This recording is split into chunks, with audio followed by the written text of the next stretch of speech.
So, good morning folks, David here again, back with another video for you all. Now I often finish these videos in the dark, going down to sunset, but I actually started it the other way around and began at sunrise. Started off about 6:30 this morning, it's about 9 o'clock now, and I've been at this particular site since about 8 o'clock this morning. I was hoping to capture the sunrise, but as you can see, it's very misty here today, and I'm not going to see the sunrise, or I certainly didn't anyway, not even a glimmer. Now the reason why I wanted to capture the sunrise is it's actually the 21st December today, which is actually winter solstice, and it's a very special day in a Neolithic, prehistoric, or even Bronze Age calendar, and it's still a special day today as well. And now it's considered the shortest day or the longest night as well. So it's but sadly I didn't see the sunrise, but we still had a beautiful vision awaiting us today, with the mysterious looking wood and the mist going all around everything. So it's still been well worth the effort. And I'm actually standing on a Bronze Age site called Little Trees. It's actually a barrow which has been excavated, but there's not much left of it now except the hill itself. But it is a very special, energetic place as well. It's in parallel to another hill which I'll be taking you to later, called Wandleberry. It's also called Wandleberry Fort, or the Gog Magog Hills. Gog Magog were gods which are mentioned in the Bible, and also in sort of Neolithic and Bronze Age, Iron Age history as well. And that's literally just over there. It's actually the same height as this hill, so it has a special connection. Also has these sites also have a special connection as regards energies and sort of earth energies, those kind of things. Ley lines, you may have heard about ley lines. They're connected in some way to that as well. I believe it's the Mary line, or the Mary energy, that connects it, which runs parallel to the Michael line, which goes across from Cornwall all the way to the furthest part of East Anglia. So what else can I say about this place? It's I've not been here before actually, so this whole series of videos I'm doing, this whole world of David Wood, is really a reawakening for me.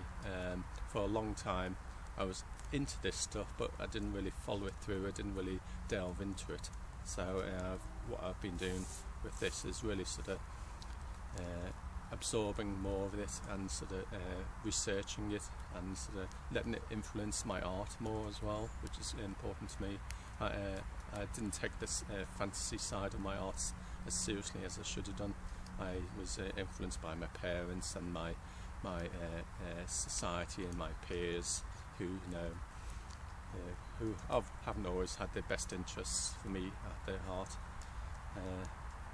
And so I've now taken this leap and following my heart essentially, and this is where it's taken me, and taking you along with the journey essentially. So as I discover all these new things and reawaken these things, hopefully they can do the same for you as well.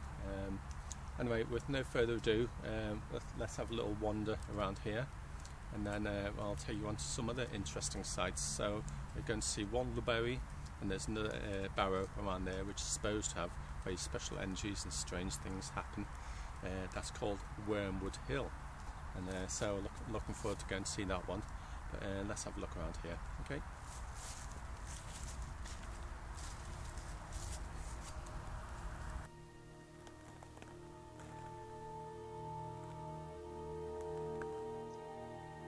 And now I will briefly show you around the ancient barrow of Little Trees. It was excavated decades ago, and so there really isn't any evidence to show what it once was. However, it is still a beautiful and mysterious place. The ground here is very overgrown, but I managed to find some pathways, and the whole area has a very special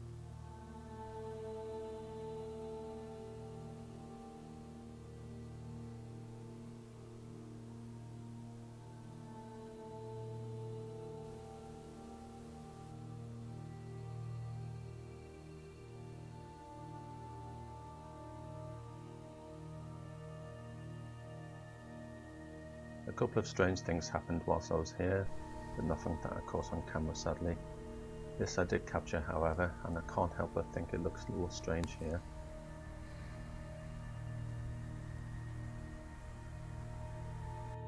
So before I go sketching, I want to take you to another site not too far from here.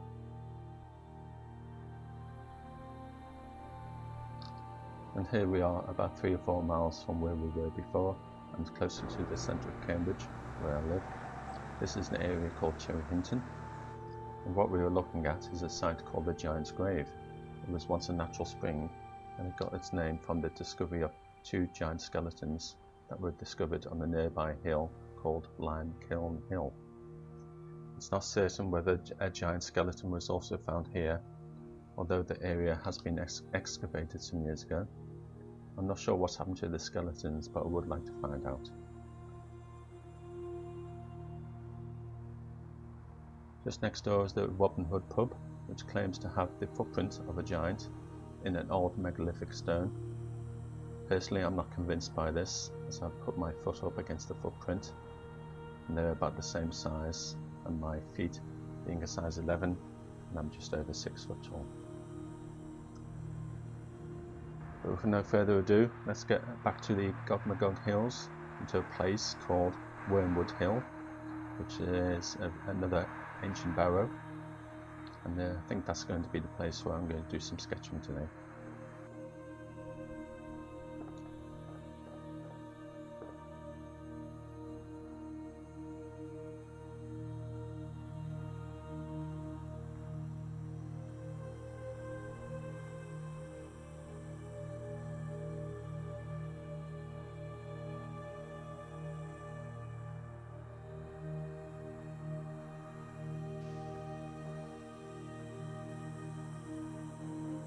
So I'm just climbing to the top of Wormwood Hill now, another ancient barrow located next to the Gogmagog Hills. It does have a very busy road next to it, which kind of destroys the whole atmosphere of the place. But it is a pretty place, and I wonder what it looks like in the summer.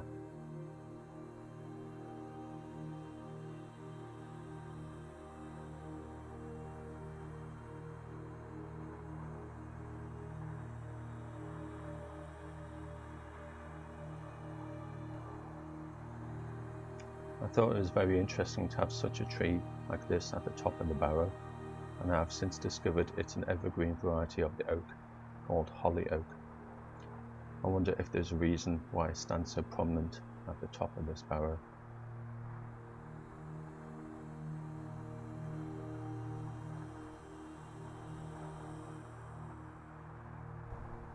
I think this is a really nice view of the holly oak. I think I'm going to sit over here on the logs, and that'll be a nice comfortable place for me to paint.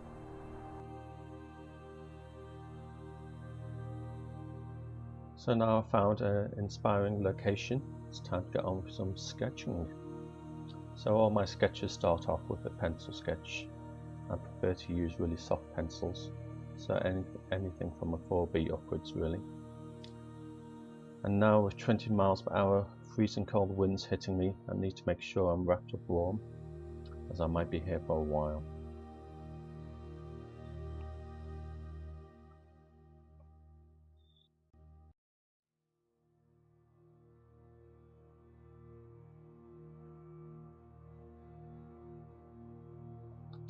I begin very faint, just to map in the composition and the areas that I find interesting. At this stage, my mind is already beginning to wonder what this landscape will inspire. And that sheer openness of the mind allows the imagination to wander, but of course, with a name like Wormwood Hill, that will definitely inspire me to think of dragons and serpents. In fact, in Old English, the definition for worm meant a dragon, a snake or serpent. In Old English they actually spelt worm W-Y-R-M, so a winged serpent it will be.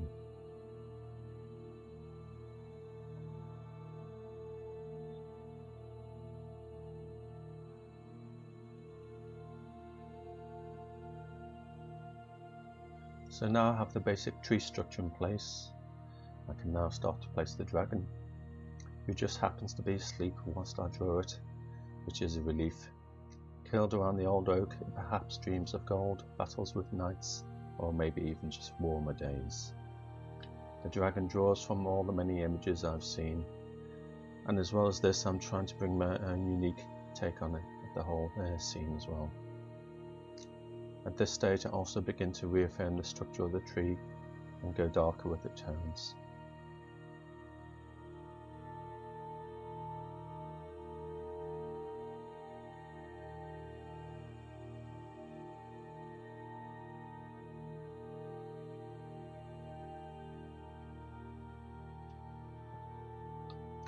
It's not my style to do cartoon characters, and the look of the dragon at one point, it starts to get that way, so I need to darken its features and perhaps make it look a bit more menacing.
Okay, so now it's time to add some colour to the scene.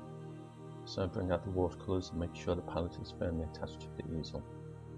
By this point I've been well and truly battered by the winds, so I really want to consider keeping the colour choices simple and not going into too much detail.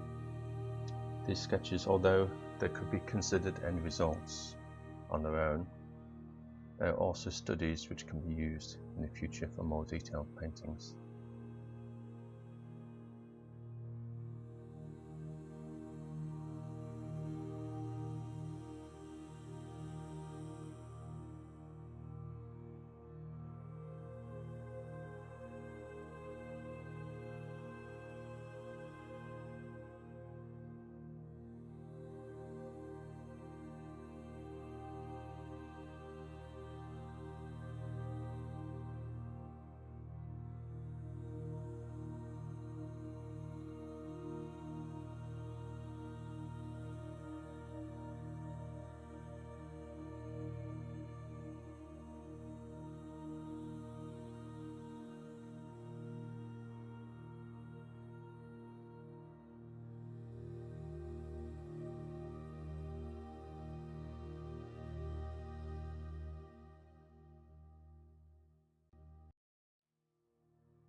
The main colours I'm using for this painting are burnt sienna, Van Dyke brown and ultramarine blue.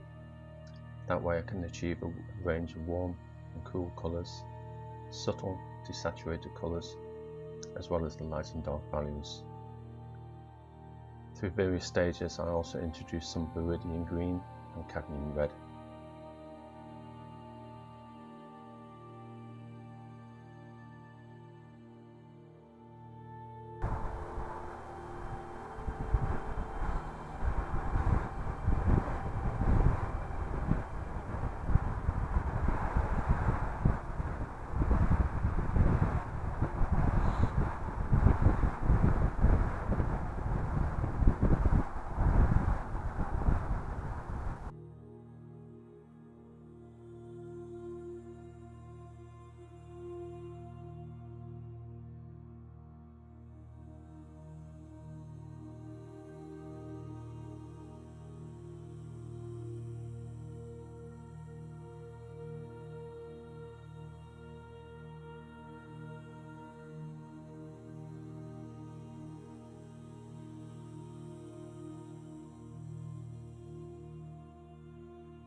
I'm using two brushes primarily, a Da Vinci watercolour mop brush, which is great for covering large areas, and I can also make it into a point for smaller areas. The second brush I use is this old rigger. It's great for making lines, but I tend to use it on its side for creating abstract marks and textures.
The elements are very harsh and my fingers are frozen, and the light is constantly changing.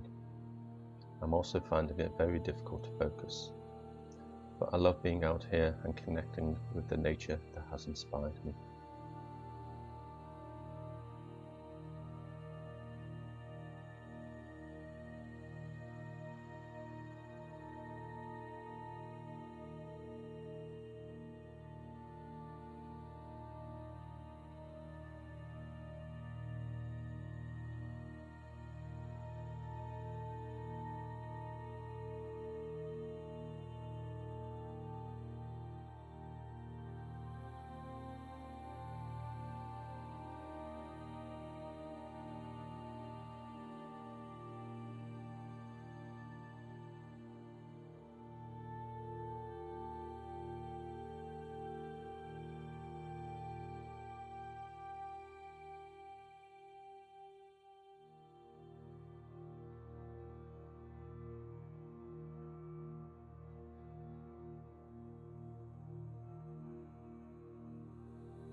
And here's the final painting.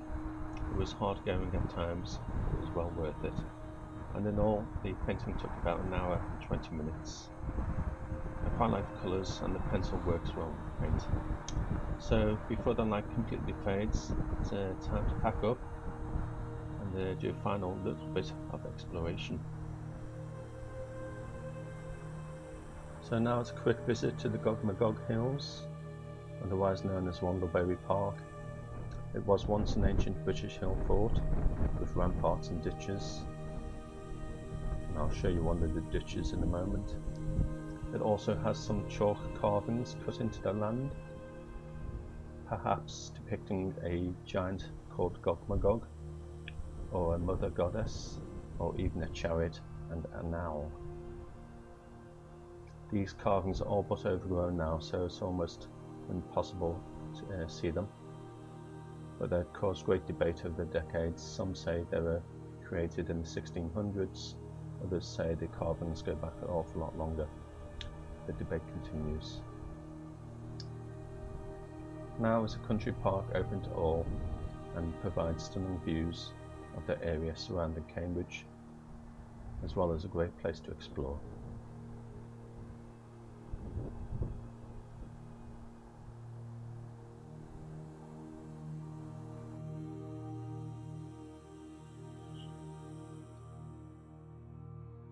A couple of other interesting sites is this medieval granary.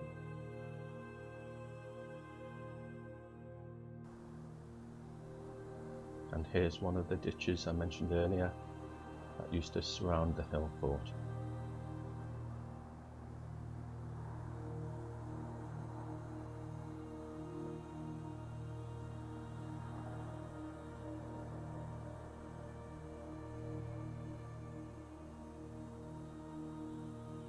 So I hope you enjoyed this brief visit to my local patch. The sun is now setting and it's time for me to head off home, out of the wind, and go grab a hot cup of tea to warm up. So I'll see you next time.